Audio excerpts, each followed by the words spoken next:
So our case starts off on June 24th, 2021. It's a Thursday. Stephen Willard goes to check on his friend and his business partner, Geoffrey Biddle. And Geoffrey Biddle is the CEO of a company called Payment Solutions. Now, the day before Stephen's checking up on Geoffrey, Geoffrey actually sent an email out to that whole company saying that he was having a family emergency. He was saying that he was going to be out of touch for a few days. And this is just completely out of character for Geoffrey. It was very suspicious, and suspicious for a wide number of reasons. You know, he never really took a day off. He never really had a family emergency. The timing of the email, none of this really made sense, especially because a lot of people knew that he had plans for the day, and this email that he was sending out was coming out from the far left field. It was so out of character that when Geoffrey actually didn't show up, people still got concerned. So the same day that he had sent this email to the company, you know, he had taken the day off and he had some really enticing plans. He had this day actually scheduled off. 66 years old and recently divorced, Geoffrey Biddle had just started seeing someone new, and they were going to take the day to go visit some friends, and then we're going to go ride a Ferris wheel. It was going to be a fantastic day for Geoffrey. Geoffrey's a man who kind of loves his schedules, and every single day he wakes up to the same two songs. Both of the songs by the Beatles. The first one is Good Day Sunshine, and the second one,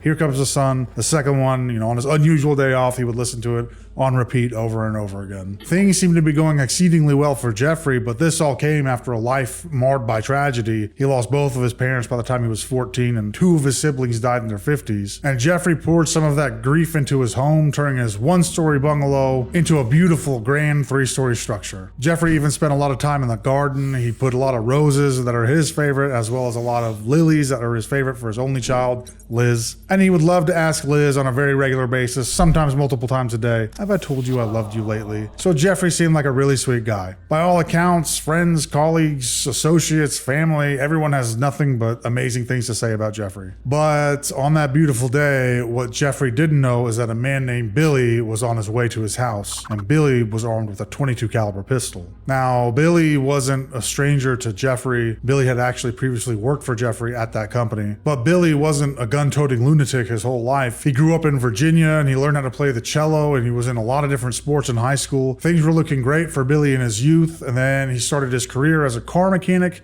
and for some reason in 2008, things seemed to hit the fan, and Billy decides to rob a bank. So in 2008, Billy Phillips entered a Virginia Beach bank and he demanded cash, and when the teller hesitated, he jumped on the counter, and it was just an overall not very pleasing situation. I'd imagine that'd be normal for most bank robberies. But Billy gets the cash and he takes off, but he's ultimately apprehended. Billy had to serve 7 years for a bank robbery. He's a felon now, okay? He gets out and he ends up working his way into the IT field, and he works his way up. He calls himself a jack of all trades, but he ends up becoming a consultant for that payment processing company that Geoff had. And it seems weird, like Billy's a felon. He just got caught robbing a bank, and now he's a consultant for a payment processing company. This doesn't really seem to match up, which I wholeheartedly agree. But remember, Billy's a consultant. He's not a direct employee. He's actually being contracted to work for that payment processing company. Now, this working arrangement didn't last for that long. You know, Billy was actually hired for a little bit and then dismissed, and then he was hired again and then dismissed again in 2021 permanently for the reason of performance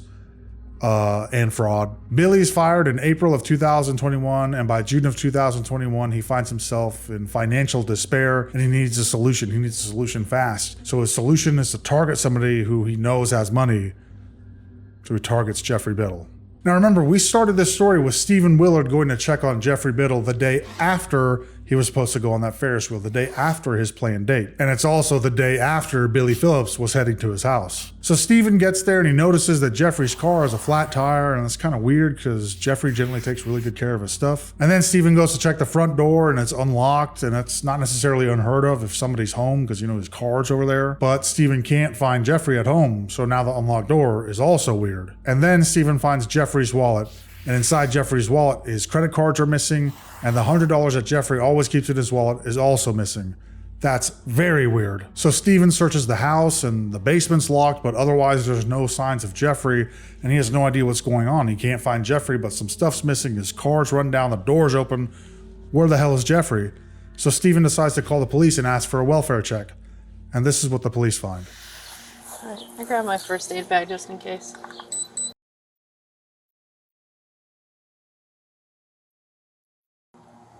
County Police, hello!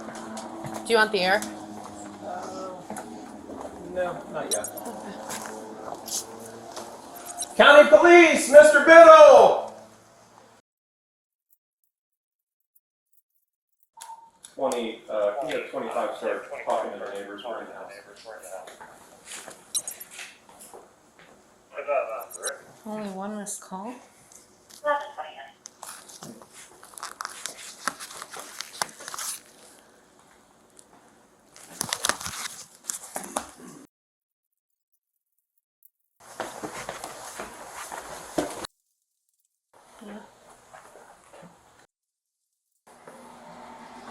Hello?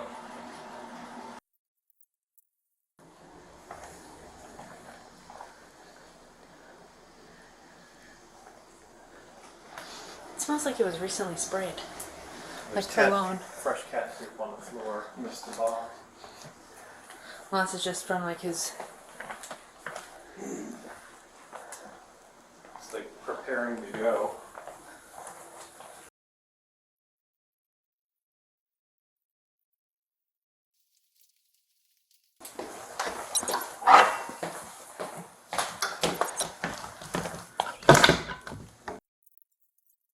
It's some sort of catch. Can you unlock it? Yeah. Oh.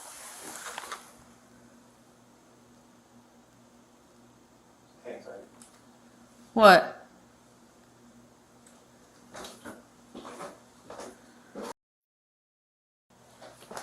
And we go down? Yep, hang tight there. Sorry, I'm trying to figure it out. Figure what out? No updates of the tag. Cause of death.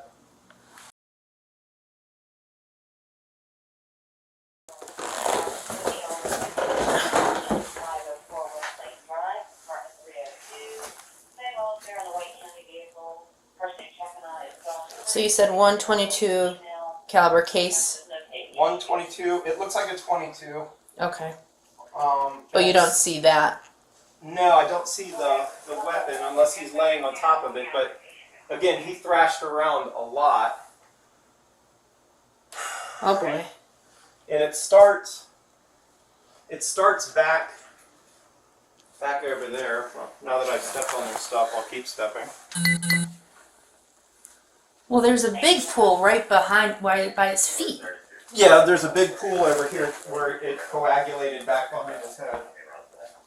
Okay. I got a little bit of tissue underneath the staircase. Geoffrey Biddle was found dead in his basement. There's 22 caliber shells everywhere. There's blood soaking every single surface in the nearby vicinity. And the investigation begins immediately and leads are uncovered very quickly. They start by checking Jeff's phone and they find that suspicious email that sparked this entire thing. And they also see a 1-minute phone call to SunTrust Bank at 7:58 a.m. but otherwise nothing really in his phone. So word gets out about Jeffrey's unfortunate demise and the police find out about one of Jeffrey's business partners that has access to his personal and his business bank accounts. Having seen that call to the SunTrust Bank and the missing stuff from the wallet, they figured that money was probably a motivator. They were like really hedging their bets on that, and the partner started to check on the accounts. And wouldn't you know it, they immediately find some suspicious activity. So Jeff's personal SunTrust Bank account had a check that was cashed the day of his murder, but that check was actually dated for June 20th. 4 days before he was found murdered and 4 days before the check was actually cashed. And that check was written out for $9,500. Now that seems fairly high and kind of crazy, but when you think about it, it's a CEO, he's running a payment processing company, the money coming in and the money coming out, this seems to make sense, except for the fact that that check for $9,500 was written out to Billy Phillips, a former employee that was fired 2 months ago for fraud. Billy shouldn't be getting any money from Geoff, and even if he was, it wouldn't come out of Geoff's personal account. And all things considered, Billy was only getting paid $83,000 a year, which is a pretty good amount, but that doesn't explain why he would be getting paid $9,500 from Geoff's personal account. And come to find out, there's 2 other checks that were also written out to Billy that were also dated around the same range. I believe one was the 17th, one was the 18th, and one was the 20th. But the total amount of these 3 checks was $18,000. all written to Billy Phillips. So that's pretty eyebrow raising, but the piece de resistance is that they were all forged. So that partner that came across this stuff notifies police, and the police go and check on it, and they pull the scans of the checks from the bank, and sure enough, Billy's name's on there. Then the police go to that SunTrust bank and they ask for the surveillance camera footage, and what do you know? Billy's on camera, he's not fidgeting, he's cool, calm, collected, but there he is, crystal clear.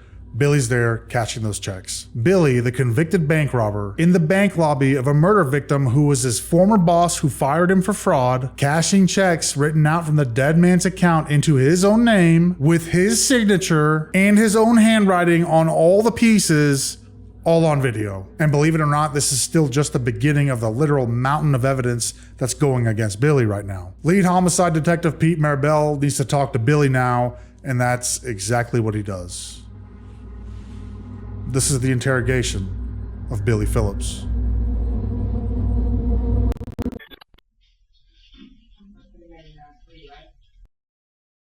We're going to fast forward through this first part. It takes like 15 minutes for Billy to be actually brought in here. So I want to take this time to thank my friend over at Interrogation Files. Thank you so much for giving me access to this footage. If you're not familiar with Interrogation Files, check out the link down below. They deserve your likes, subscription, everything. Fantastic creator with never before seen interrogations. Interrogation Files, thank you so much for your help. Yes, sir. And in this room, I got to put your hand in this thing, so.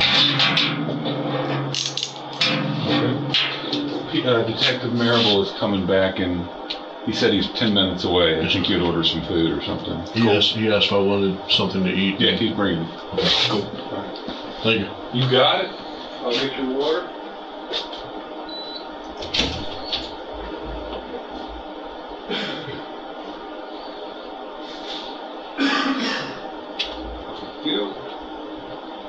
There you go.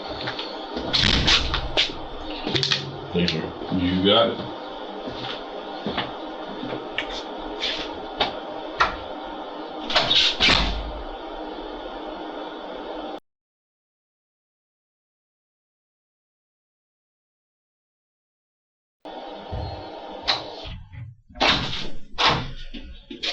Alright, as promised, I got your food. One sec. Sorry, it took me a minute to get up here.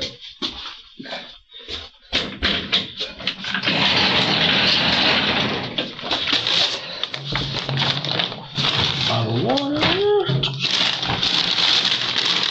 Nuggets and fries. Thank you, sir. And I didn't know what kind of sauce you like, so I just got your barbecue sauce, because I figured everyone likes barbecue sauce. Barbecue or sweet and sour? Oh, well, good. I picked right. You cool if I eat in here with you? Yes, sir. Detective Pete Mrballen arrives with some Wendy's, and the pair share a meal and talk about food, where they're from, kids, etc. This act of sharing a meal is often seen in interrogations, and it's one of the most impactful ways of building rapport between an investigator and a suspect.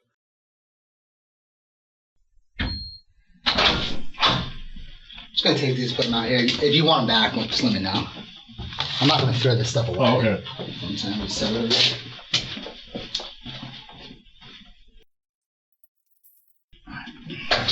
So what I want to do is just give some biographical information and stuff, and then go through a couple things, then we'll talk about why you're here and all that shit. Okay? Yes, sir. After they finish their Wendy's, Detective Mrballen gathers some additional biographical information from Billy, reads his Miranda rights, and after 55 minutes, the interrogation begins. Sorry about that.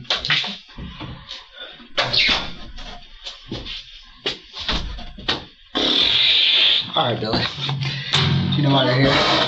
Not exactly. What do you mean by not exactly? Do you have some idea? They told me I was under arrest and that I would be talked to when I got here. They didn't tell you what you're under arrest for? No, sir. Did they tell you you had a warrant? They did. But they didn't tell you what it was about? No, sir. Okay. You don't have any idea what it would be about? So you're here about some checks that you deposited. Okay. Okay. Have you deposited any checks lately? Yes, sir. Okay. Why do you sound like that?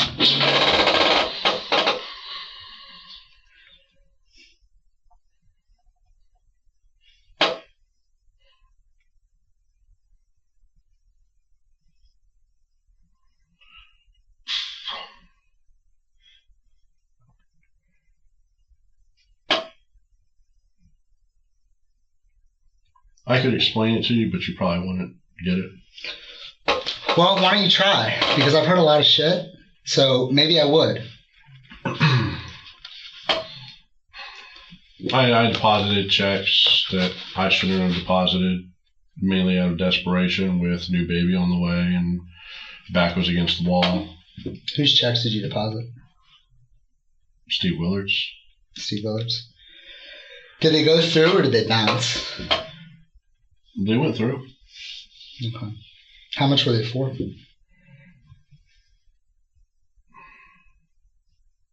Normally, like 25. Okay. How did you come into possession of the checks?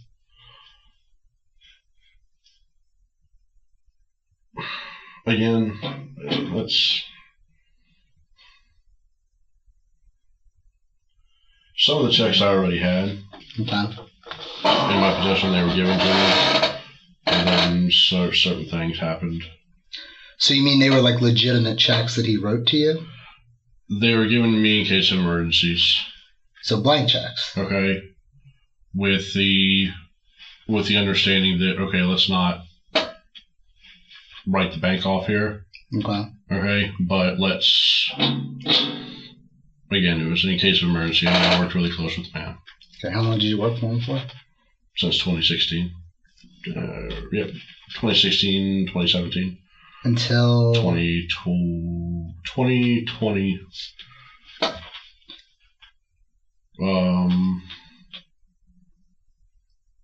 July sometime. Why'd you leave? Well, he went crazy. There's no other way to say it. I mean, I've talked to the guy, so he went.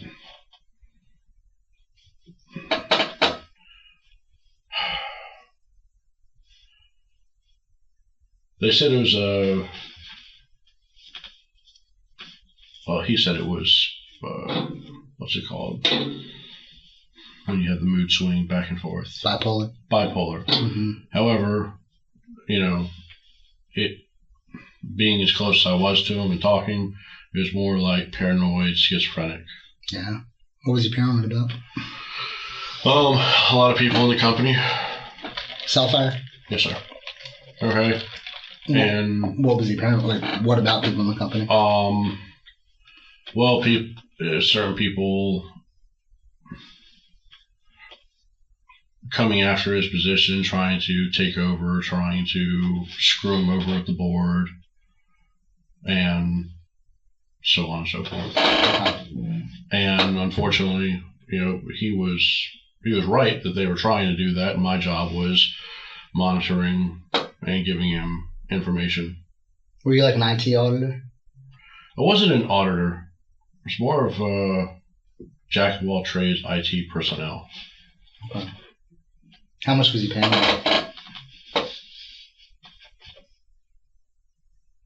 $83 a year. Okay. Plus health insurance and all that? Plus health insurance. And then what kind of went sideways was Marie. And Marie got sick. She had had an episode back in February. She had another episode. And I covered for her. And ended up getting, putting my ass in the sling. And Mr. Willard, who had given me standing orders if anything would ever happen again with Marie to handle it this way, then report to him. Well, he was at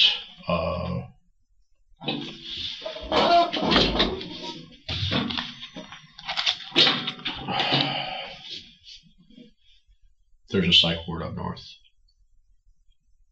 In Sykesville? Well, were you being funny?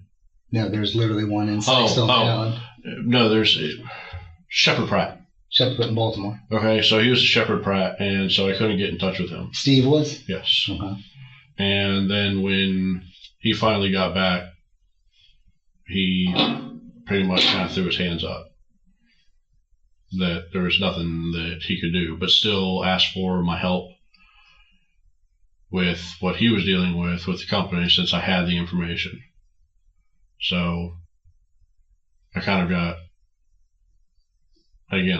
screwed just by, if I helped one person, I was damned. If I helped another person, I was damned. Okay. And so having held on to those, I mean, those were given to me a couple of years prior, and something I shouldn't have done, but. How much money was it for? What was the total? Roughly.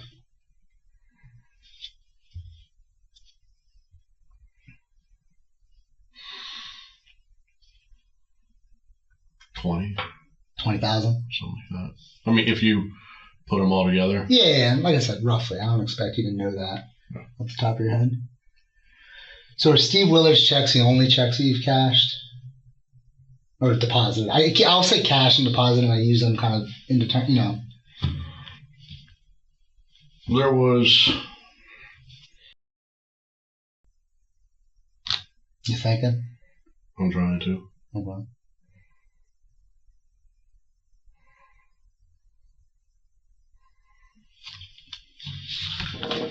If I showed you some pictures of some checks, might they jog your memory?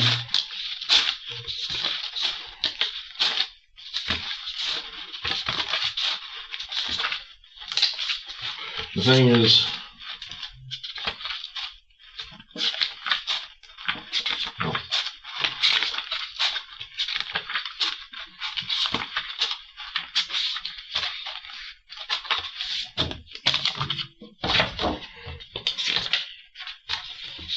Who's Jeff Biddle? the guy I used to work for. You ever cash any of his checks? I have. Have you ever forged any checks from Jeff to yourself?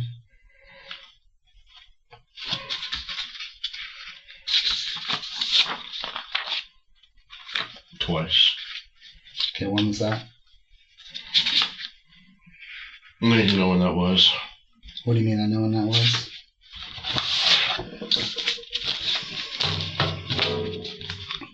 It was recently. How recent?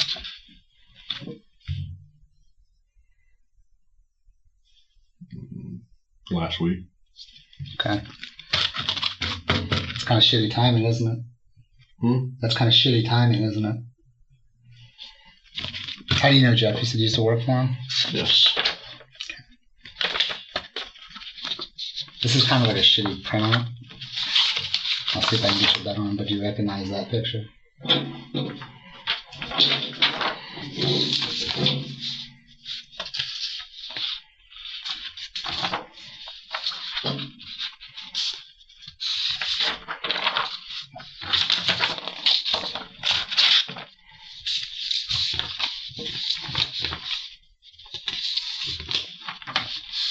Yes, sir.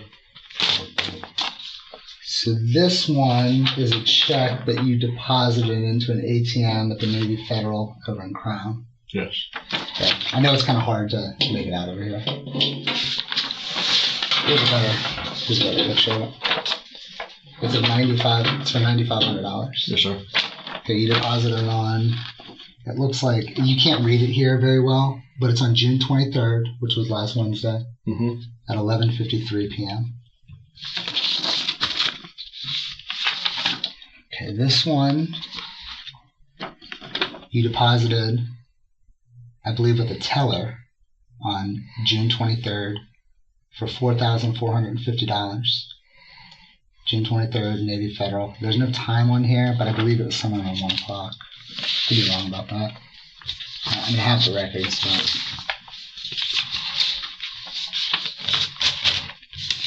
Where did you get those checks?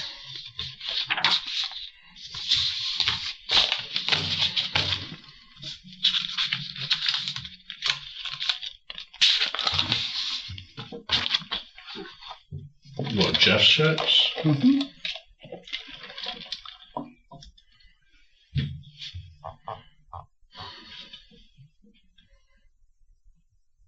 It's just where I'm real scared right this second. Okay. Why are you scared?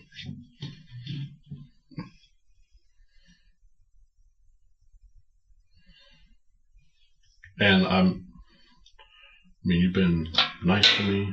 Everybody's been nice. I want to talk to my fiance. Okay. I can see about that.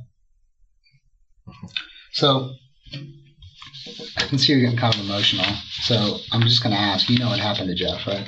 I do, and that was, I didn't do anything. Okay. Well, I'm going to stop you there. We'll talk about that in a second. Okay? We'll get to that in a second. Alright? Bill, you seem like a nice guy, man. Like, there's nothing personal going on here. Okay? Like, I'm not being nice to you as an act. I don't think anybody's been nice to you as an act. If you were a fucking asshole, I would be one. I understand. Okay? It's okay if I drink my water while you're talking? Absolutely, absolutely. But why is Geoff's card in your wallet?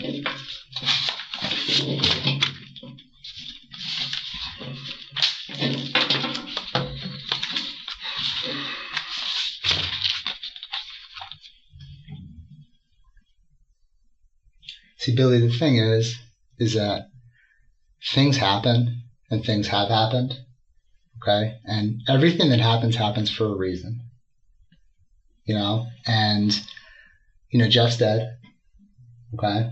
And somebody killed him. It was a murder, okay? And I know that you were there, and I can prove it. I can prove it to you right here that you were there, but before we get there, okay, like, everybody has all this nice shit to say about Geoff. You know what I mean? Like, that's really the story here that we have so far, is how nice of a guy Geoff is, and how, like, I can't believe he had no enemies. I can't believe anybody would do this to him. And there's a reason what happened to him. I'm not saying because, like, he was a bad guy and made enemies with you or anybody else, okay? But, you know, obviously, like, you're in a situation in your life where there's a certain level of desperation. Okay, I know Steve Willard fired you. You know, whether it was because you did something wrong or he was going crazy is kind of irrelevant. Well, he did. Right. Well, his HR got rid of you. Okay, again, whether it was for a legitimate reason or not, that still puts you in a fucked up situation financially. You got a new kid on the way, and you're strapped for cash. Okay, so I can completely understand, you know, like, how you're in this spot. You have a history, obviously, with Steve of stealing checks or, you know, writing fraudulent checks. Geoff's got money. You go there with the intention of taking his checks, and maybe he's home when he's not supposed to be, and something happens. You know, maybe you're like, fuck. You know, you did prison time, right, in Virginia. You don't want to go back to prison, and shit gets out of control and out of hand. That's a very different story than, like, you know, Billy's a fucking monster that went to Geoff's house and brutally murdered him for no reason. Okay, those are two very different stories. All right, but here's the problem. I'm going to show you some records, and I'm going to show you how I know that you were there. Obviously, you cashed the checks on the day of the murder, 6/23. Well, you did one on, it looks like you did one on 6/25. I don't know if it just posted 6/25.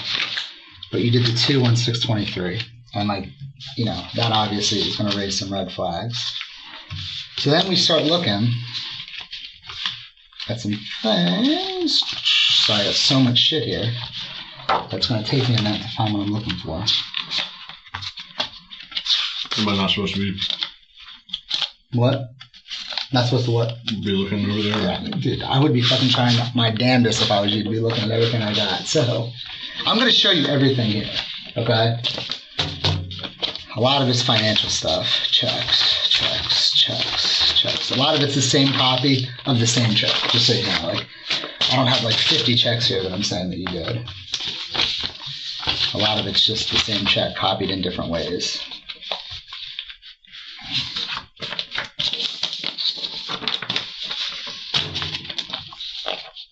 Who's that? That's me. Who's that? Me. Me.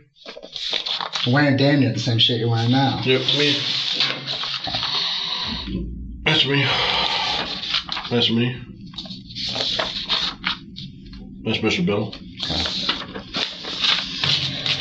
I need your federal account records. We don't need to go through that right now. There's something specific I'm looking for to show you. So these records are from Jeff's phone. Okay? Go ahead in a second.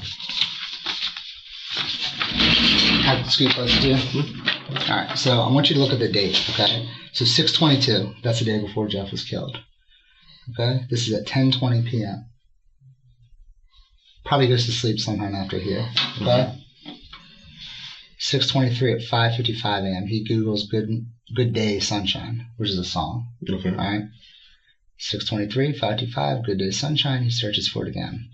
6:23, 2021, YouTube. 6:23, 5:55, Good Day Sunshine. He's listening to the song.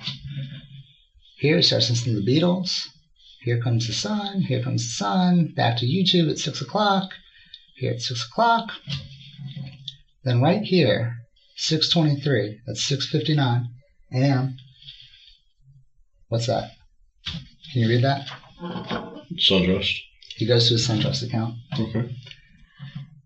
Right here, same exact time, he probably clicked another link on his SunTrust account, okay? This is from his phone. Put that aside for a second. Here's his call logs. Alright? 6:22, 6:22, these are all incoming calls. 6:23 at 7:58 a.m. He makes a call to that number. Do you know what that number is? It's SunTrust.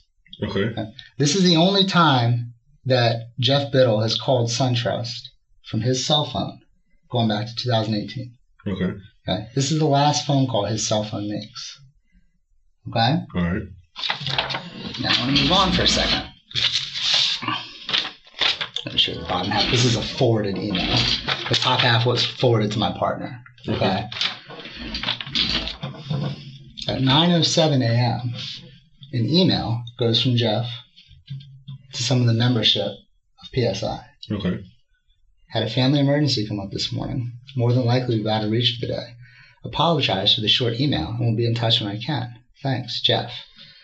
So when they got this email, immediately they became suspicious because Geoff wasn't supposed to work on this day.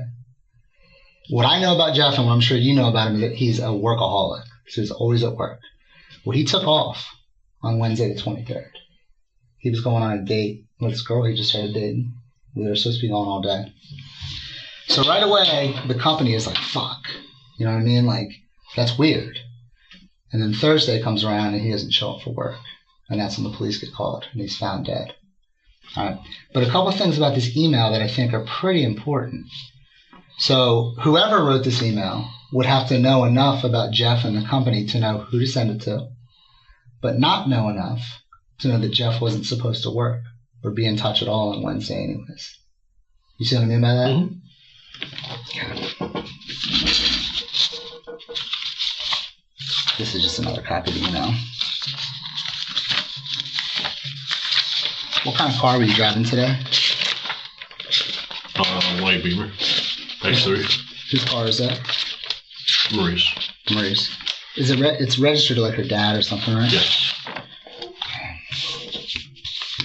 You were driving, I think 2 days ago, we had you on video with Sunoco too driving. You drive that car often?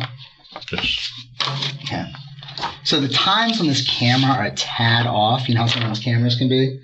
But at 7:02 a.m., this car goes by Geoff's house. So this camera is the corner house, which is the one next to Geoff's. Okay. So this is Geoff's street. Okay?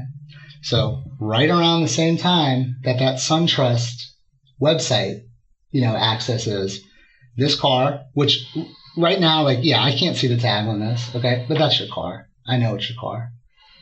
Going by. Then that email sent at 9:07. All right? No other emails or any text messages go out from Geoff's phone.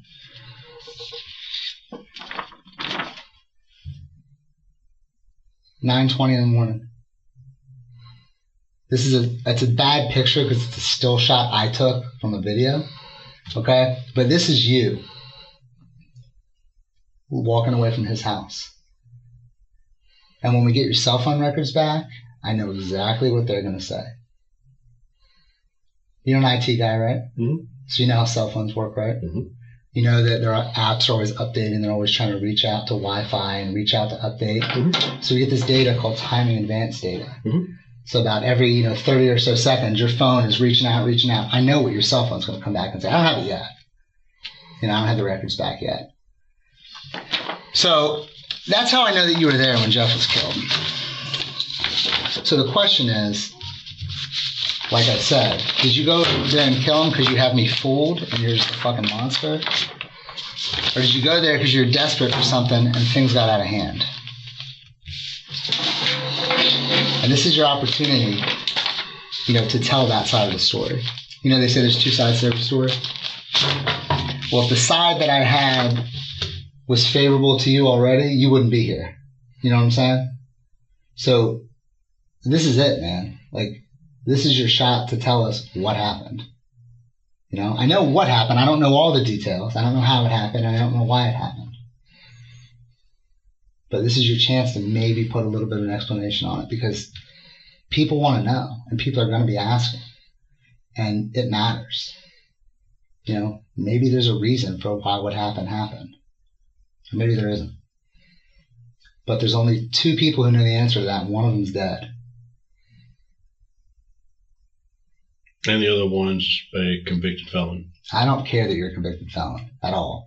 That has nothing to do with why you're here. I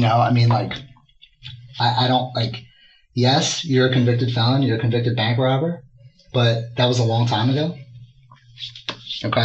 And you're not here because I was like, oh shit, Billy did a bank robbery, he must have killed Geoff. No. You're here because everything lines up. The evidence puts you there. That also goes to show that, this wasn't some pre-planned out horrific thing. You did a fucking awful job. If it would have made it this is a pre-planned thing. But it looks bad because you're a big dude. You're 36 years old. He's a 66-year-old man killed in his house. It fucking looks bad, man. And you're wearing the same motherfucking clothes that you're wearing at the bank. You're wearing the same clothes that you're wearing on that video. Nothing here looks good for you. But again, the thing you have to hold on to is that there might be a reason for this. You didn't mean for this to happen. Or maybe you did, and I'm wrong, and you're just a fucking asshole. But you don't strike me as that. The guys who took you into custody out by your apartment, they called me right away, right? And they're like, dude, this guy is as nice as can be. You've been as nice and as respectful as can be here. I'm younger than you and you're calling me sir and shit. You don't have to do that anyways, you know what I mean? I'm not sir, I'm just Pete. But there's no question that you did this. There isn't. Or that you were there. I was there, but I didn't kill him. So what happened? If you were there but you didn't kill him, what happened? And this is the part that just... So that's you on video. What happened? Was somebody else with you? No. Okay. Did he shoot himself? No. Okay. I know he didn't shoot himself because of where he was shot and how many times he was shot. So what the fuck happened? I know he was alive between 6 and 7. I know what time you got there. Okay? I know he didn't make that call to SunTrust unless he did it because you made him do it. You have his fucking card in your wallet. You cashed his checks that you forged to yourself the day he was murdered. And I'm not yelling at you to yell at you or be an asshole, but I'm trying to get it through your head that this is fucked up. And I'm giving you the chance to tell me what happened. Because if you don't give me the chance, if you don't tell me what happened, you know what it looks like. And you know what they're going to say. I can't make you any promises, man, but you're looking at, this is fucking serious. You think your bank robbery was bad? How much time did you do for that? 7. You think that was bad? Bro, you're looking at going to prison for the rest of your motherfucking life. Because the way it looks is it looks like you broke into this house, you kidnapped this man, and you held him hostage for 2 hours and murdered him in cold blood, and then cashed his checks on not only the day of the murder, but 2 days later. How does that look? You know, and it frustrates me because I know there's a reason. Like, I know you didn't just go there to kill that dude. Because I believe, because you have some working knowledge of his company and his work habits because you used to work for him, that you had no idea he was going to be there. I don't think you went there to hurt him. I think you went there to steal checks. Actually, I knew he was. So you knew he was going to be there. Mm-hmm. Okay. So how did you end up there at 7 o'clock in the morning? Why did you go there?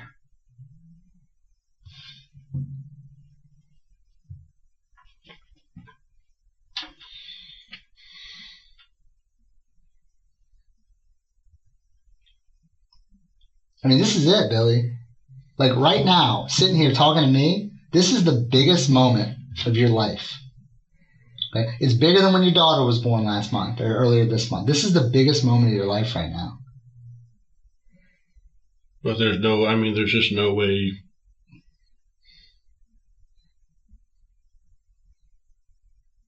There's no what? You know, you're sitting here telling me I didn't do it, I didn't this, I didn't that, but you're not giving me anything other than, like, give me something here. Give yourself something here. You know what I mean? Like, this is your chance to explain what happened. Because it doesn't look good. And it looks horrible. You know? But maybe I'm wrong. Maybe there just isn't a reason. Maybe that's why you can't tell me anything. Because maybe you did just go there to kill him because you were mad at him. Is that not what happened? No, that's not what happened, Pete. Okay. Sorry. No, Pete. Call me Pete. That's my name. Okay? You know, you don't need to call me detective or sir or anything. Call me Pete. Like, see, no matter what I do, you're not going to believe me. It won't matter. Well, you haven't told me anything, Billy. Like, you say that, but you haven't told me anything. All you've told me is that you were there. But then you won't say, and you said nobody else was there. You know, so it's not like you went there with somebody else. All you've told me is that you were there, which I already knew. You know, and then it won't matter. That's all you've said. So, you say that, but how do you know? Like, I'm telling you, man, I'm not fucking lying to you. This is your one opportunity to put out there what happened. Because everything's going to change after this.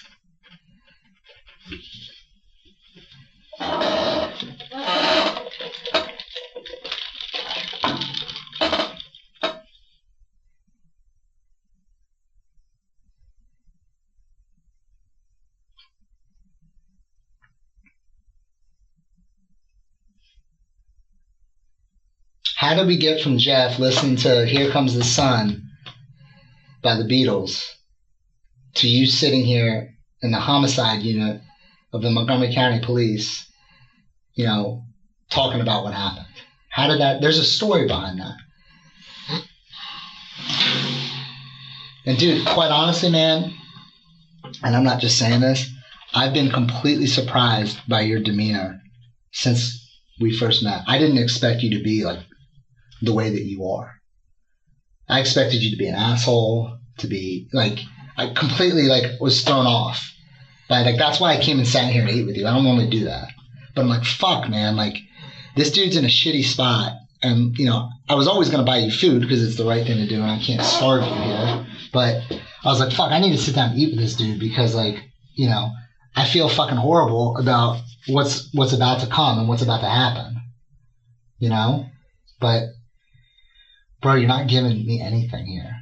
You know? You're not giving yourself anything here. You know? Like, you know what happened.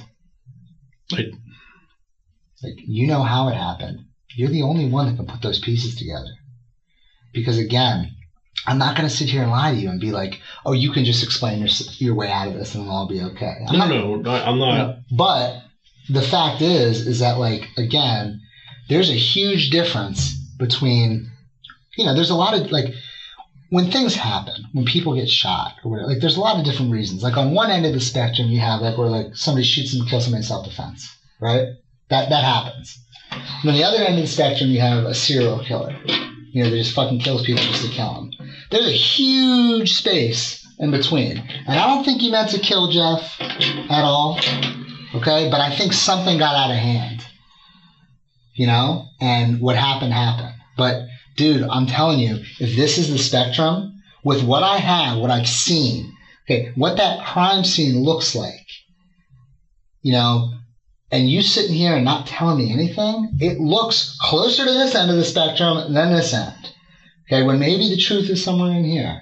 But only you can put that out there. Only you can give that. You know, only you can give yourself that chance. Give yourself, like, help yourself here, man. Like, I'm throwing you a fucking line. You know, with the amount of evidence that I have, and I know that I don't have yet, but that I will have because I've been doing this for a while, and I know how these things unfold. Okay, like, I know what's gonna come in the future. Evidence-wise, at least I can take a pretty good guess. Like, I didn't even have to come in here and talk to you today. You know, you could have gone straight up the road. But that's not really how I operate. You know, I believe there's always a reason for something. I mean, fuck, dude. I know the circumstances behind when your bank robbery thing. Like, I read the report. I talked to the investigator. Like, clearly that was the act of a desperate man. That was not a fucking bank, you know, like a serial bank robber or something you see on TV. You know, Cash and Steve Willard checks. I know about all that. I mean, obviously that's not why we're here. I don't think there's any mystery why we're here.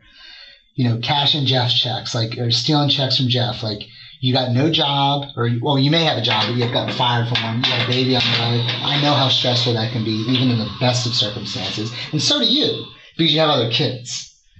You know? I can understand why you would go try to steal or try to, you know, do what you have to do to feed yourself and your family. You know, and I understand because I've been doing this job for a while that sometimes shit just happens and it just gets out of hand. And you don't intend for something to happen, but fuck, it does. You know? But again, I can't stress it enough, man. Like, it's only you that can make that a reality. It's only you that can put that out there. Because what we have right now don't look good. His fucking card is in your wallet. I know it is. You know, you deposited $94 cash, okay, from a man who religiously kept around $100 in his wallet. So even if you didn't take the money out of his wallet, it fucking looks like you did. You took his checks, you took his card, and probably his cash. And he's dead. I mean, that doesn't look good.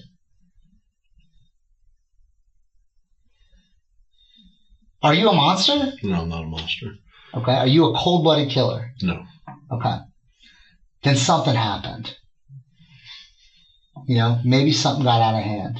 Maybe Jeff, you got there, Jeff fought back. You know, I don't know. Maybe you're like, fuck, this guy knows me. Like, I don't want to go back to prison. And shit just went south. You know, and you shot him once, and then you're like, well, fuck, I got to kill him now. I don't even have a gun.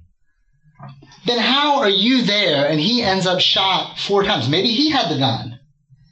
You know, like, that's what I'm saying, Billy, is like, you're a convicted felon. And I don't say that to be an asshole. I say that because I know how hard it can be for a convicted felon to get a gun.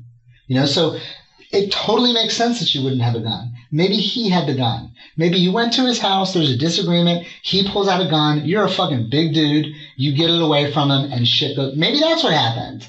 But, like, you're not giving me that. I mean, I just spun that up in my head, but I see how that could be a possibility.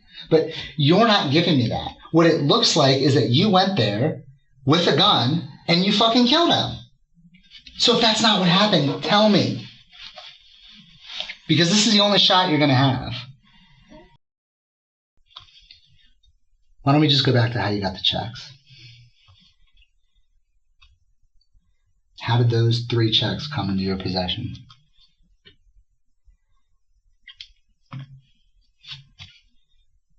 Like 7 o'clock, you pull onto the street. What happens from there? What happens when you get there? Walk me through it. Pete, I'm scared to death right this second. Okay. Okay. Let's talk about that. I want to trust you. Okay. I do. Okay. And legitimately, I have an explanation. Okay. It's not great. It's still bad. Okay. Okay? Well, then what you need to do is trust yourself. You don't need to worry about trusting me. Okay. But you're asking me, okay? Mm-hmm. And you know, every single time, hell, even Willard told me, you know, to not say anything and ask for an attorney. But I've always felt that, you know, just talking to somebody, you know, being upfront is always the better option. But well, Billy, the thing is, man, is like, and I don't want to be labeled as a monster because I'm not a monster. so that's what I'm telling you, bro. But they're already labeling me a monster. Nobody's labeled you anything. Okay, it's just me and you here. Okay, nobody knows you're here except for me and the guys that I work with. Hell, you know, my fiance and my son know. Well, there's nothing we can do about that. Okay, You know, but except put the right picture out there. Don't put the monster picture out there. If that's not what it is, let's put the right picture out there. but see, you're not going to believe it, or you're not going to believe it. I don't have a gun. I'm sorry, I just don't have one. Okay. Now, how I came into the checks it was the same day. Okay. Okay. Well, here's the thing, man. Is like it doesn't necessarily. Like, you're sitting here saying I'm not going to believe you. We haven't told me yet. First of all. Second of all, like, bro, like, there's only one way to go here, and that's up, because it looks fucked up. So tell me what happened. Tell me how you got there. Tell me how you got the checks. Put the story out there. This is your chance to write your side of the story. You know? And you don't have to trust me to believe that that's the truth. Like, this is your shot to write your side of the story.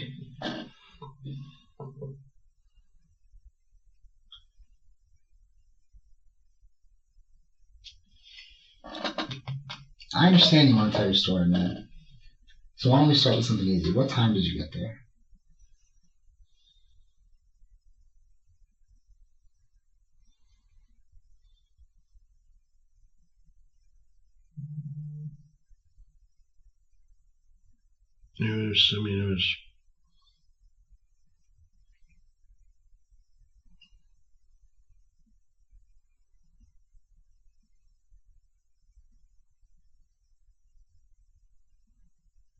It was before 8 o'clock.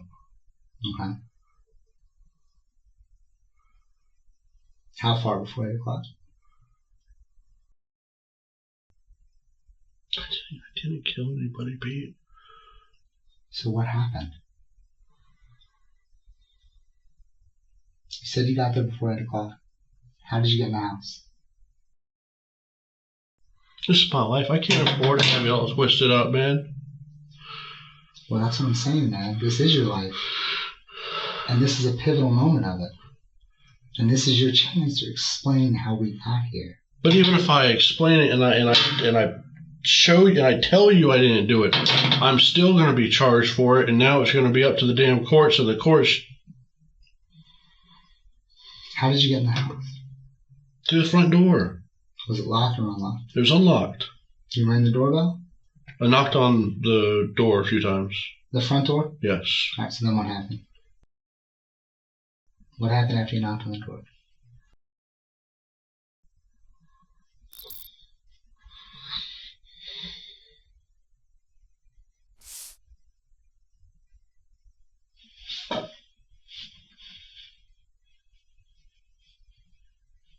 I'm not a monster, Pete. Well, tell me. Tell me why. Prove it to me. You knock on the door. What happens? How many times you knock on the door?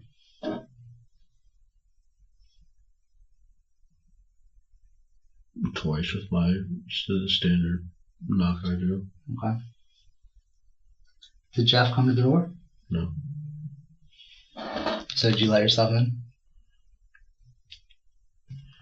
I went and smoked a cigarette first,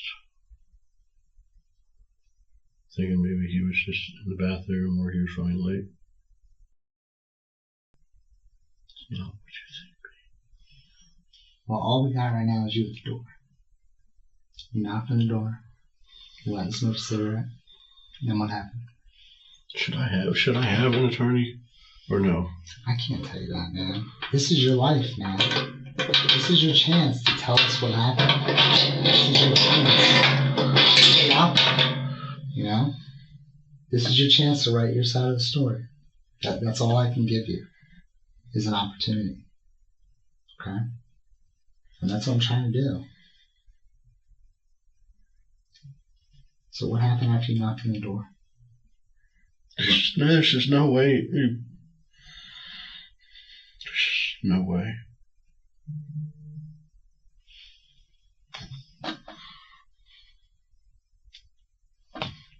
Can I please talk to my fiance? You'll have a chance to talk to her. Okay? But I can't let you talk to her yet. Okay? You'll get a chance. I want you to be able to talk to her. You know? But I can't have you talk to her yet. Why not? Because I can't.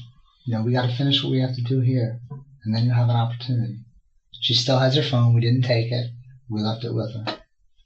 You know, we don't want to leave her with a newborn baby and no phone. Where's my son? His mom's coming to get him. Why would you take her phone? We didn't take her phone. That's what I'm trying to tell you. She has her phone. I don't even have her number. Well, I'll make sure you have it before we leave here.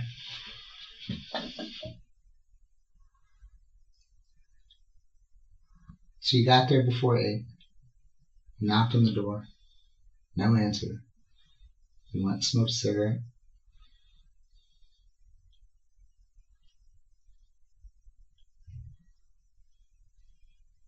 What happened next?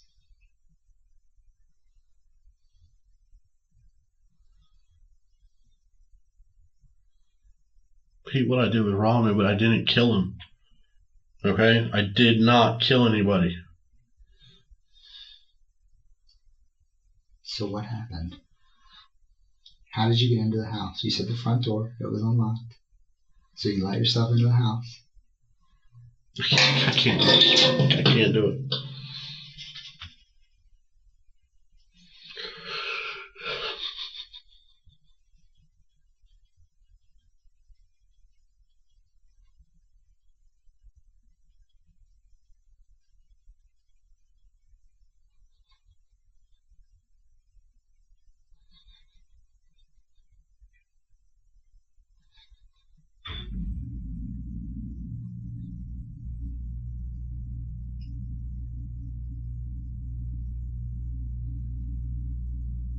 Where did you park the car?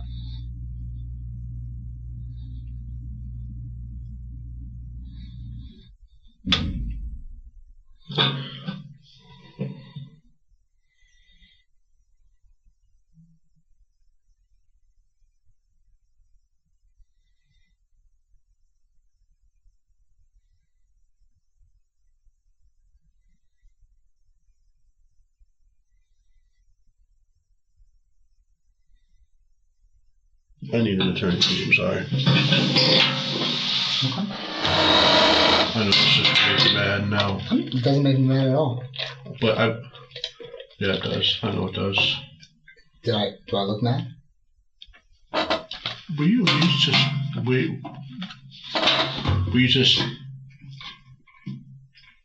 even if you won't give me her number, will you please just make sure she's okay? I know for a fact she's okay. Let's. Before I came down here to talk to you, the other people that were at your apartment left, and they called me and said they left. They brought your son here. They took him to get food. We had to call his mom, obviously, because your fiance has no legal authority over him. Your fiance, Marie, did offer to watch him, but your ex-wife, I guess, wasn't okay with that. So she's coming here. We didn't want to have to call child protective service or anything like that. So there's somebody sitting with him upstairs until she gets here. And Marie and the baby are fine. The dogs are fine. Everybody's fine. Okay. Do you have any questions for me? Other than her number.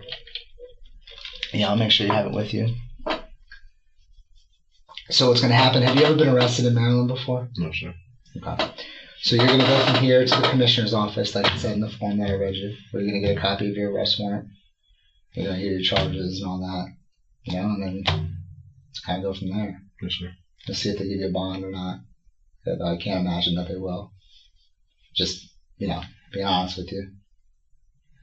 Okay? Alright, I'll get a number for you before we get out of here.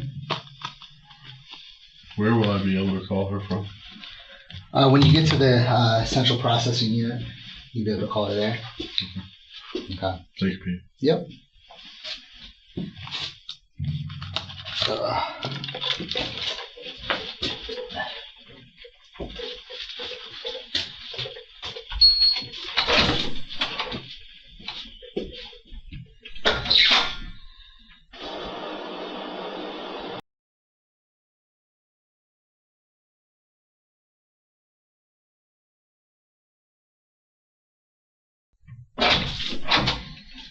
And then why don't you put this in, I don't know, my pocket, or you can put it in your pocket right now. That's her number.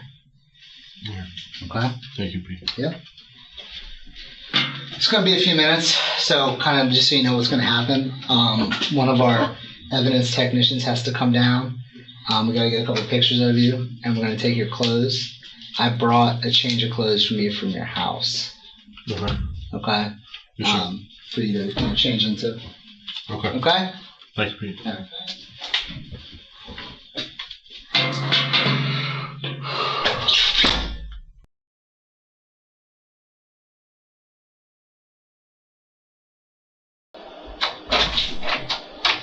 Hey, Billy. Yes, sir. My name's Frank. I work with Pete. We're going to have to take your shirt, shorts, and socks, but we have new clothes for you. Okay? So what I'll do is I'll uncuff you and you just take them. We'll stick them in a bag. Yes, sir. You put on your new clothes. Yes, sir. And then we'll go from there. Yes, Okay? Thank you. Sure.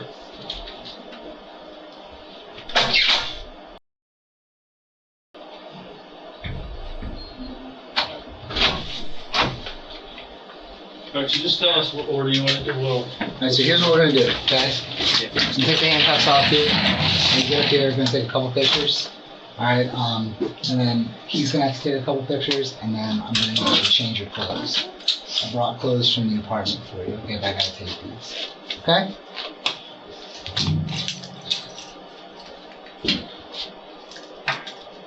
So look, man, before I take these off, like, you've been cool. I know I don't have to tell you this, but just don't make this worse and don't tell me it's stupid. Okay? Say nothing. Go, why don't you stand just against this wall right here.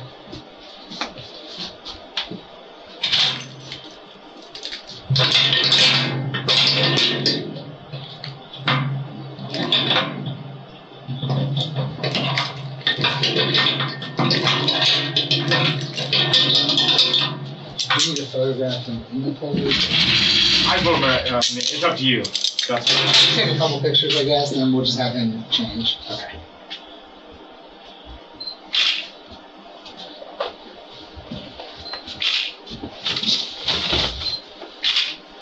And then just, I guess, turn for me, please. Yep. And then turn again. You can keep going, like, do a 360, kind of. Okay. That's one more. I'll go ahead and call. Sure. And then we'll just... you sure? Right? Yeah, well, you Okay. got the gloves on, so. Yep. All right.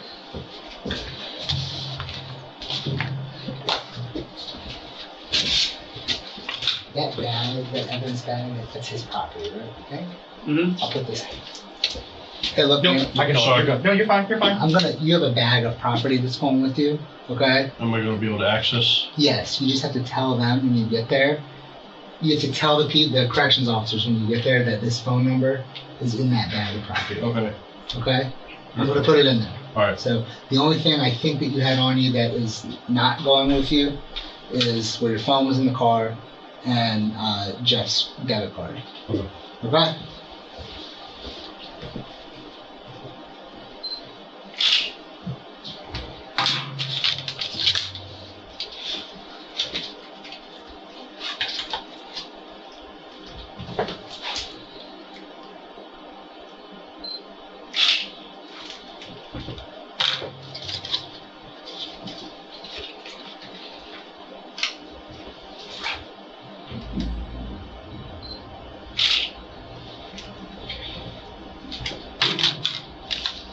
be good if he wants to. All right.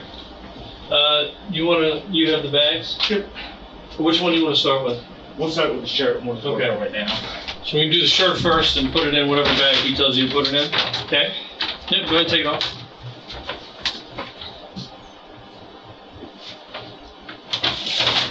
All right. And then the shorts and this one. Go ahead. Mm-hmm. All right.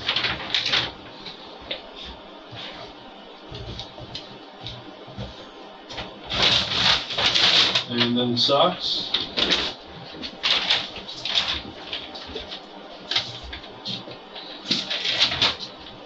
All right, here you go.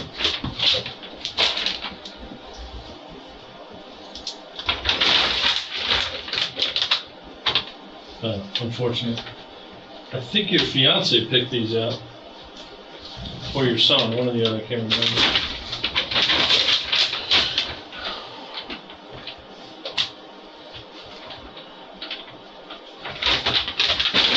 Then when you leave, we give you your shoes. Did they give you another pair of socks by any chance? No, you'll get some. All right. Just not for the next like 30 minutes.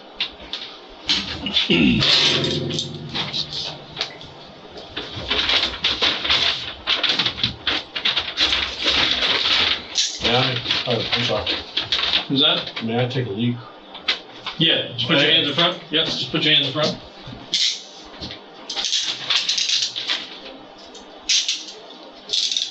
Okay, come on. Out this way, and then we're gonna go to the right.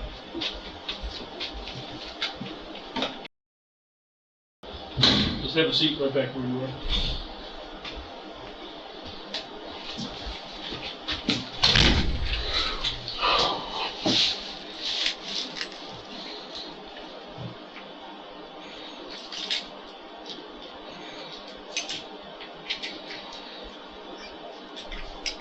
Alright, we're going to swing this over here.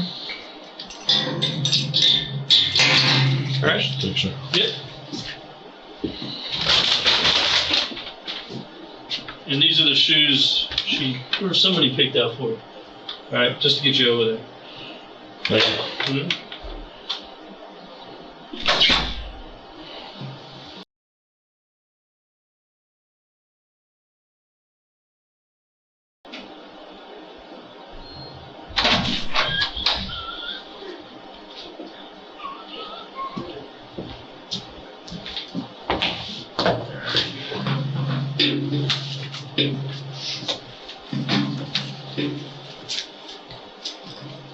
Is this your mask they gave you? Yes, sir. Let me see if they're almost here.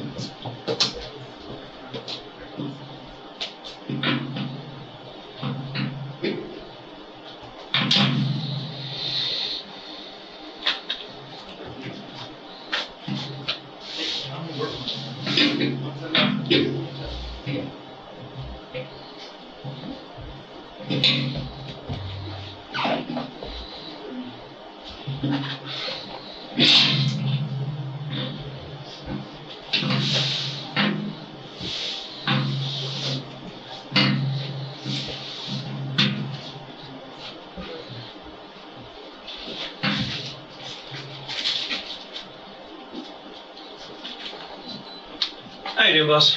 All right, so. Yeah, I'm Officer Stafford. Hi, Rodriguez. We're gonna take those cups off. We're gonna put you in different cups. We're gonna head down over. You gonna give us any problem or anything else? Yes, sir. All right. Sorry. I swear I have them. No cup key. Oh, okay. All right. When I do me a favor, just put this hand on top of your head. All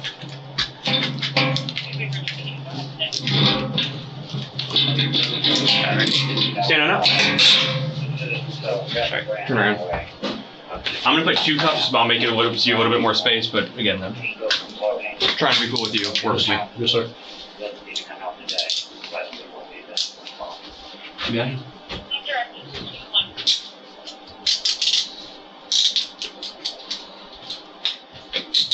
Cool.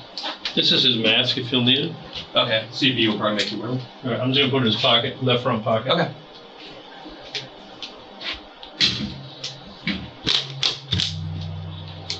And I'm sorry, man. What's your name? Billy.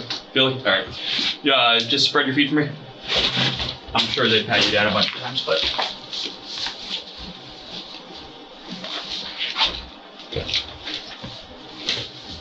What type of dog do you have? Husky Malamute. Don't let him leave. Second? Husky Malamute. Alright. That's a big dog. Furry dog, too. Very.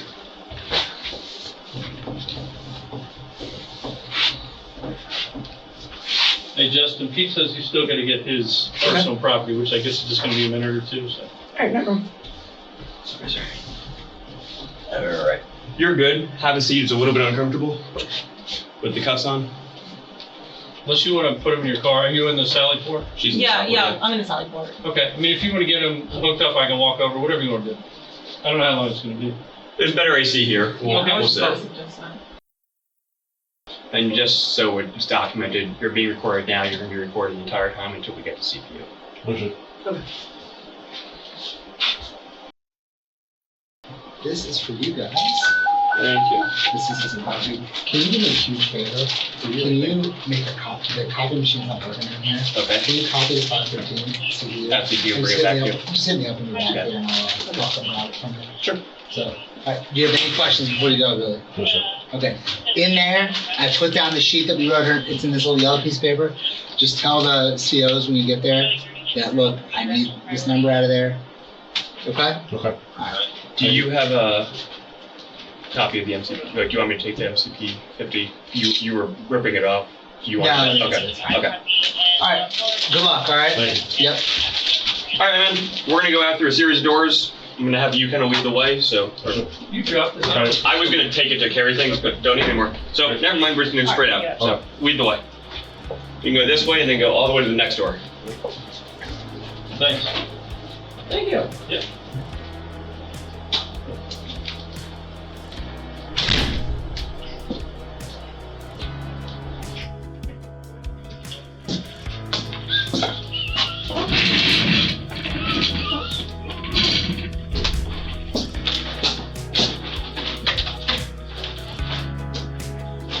After this interrogation, Billy was formally charged and placed into the county jail. When he was charged, they gave him a no bail amount, which basically means that he has to sit in jail until his court date. So what happened was, during the early morning hours of June 23rd, Billy Phillips headed to the house of his former boss, Geoffrey Biddle, in search of cash, checkbooks, credit cards.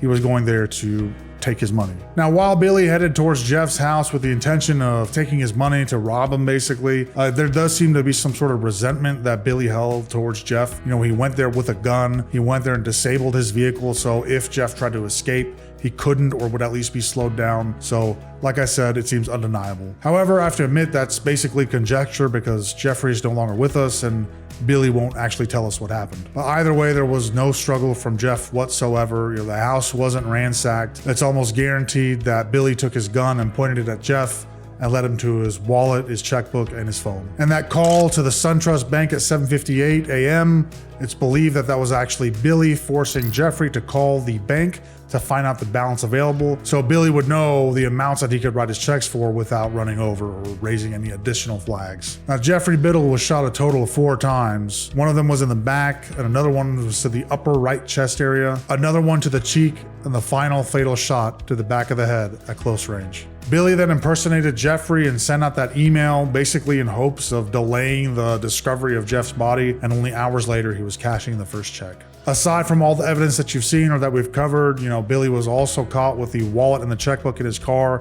All of this was used heavily against Billy, and the guilt was obvious from the beginning. Now, Billy would end up signing a plea deal with the prosecution, and he would end up pleading guilty to the counts of first-degree murder, home invasion, armed robbery, and the use of a firearm in the commission of a felony. In exchange for that plea deal, Billy received a life sentence plus 65 years. State's Attorney John McCarthy would say, "This case is among the most evil that we have seen. The murder of Geoffrey Biddle was calculated and brutal. The defendant had a history of escalating criminal behavior, and we thank Judge Smith for the sentence, which will ensure he no longer poses a threat to the community." Billy Phillips is currently serving his sentence at the North Branch Correctional Institution. In the absolute best case scenario for Billy, he'll be eligible for release in 55 years, which means that he'll become eligible for parole when he's 91 years old. Not released, eligible for parole. With that in mind, it's highly likely that Billy Phillips will remain behind bars for the rest of his life.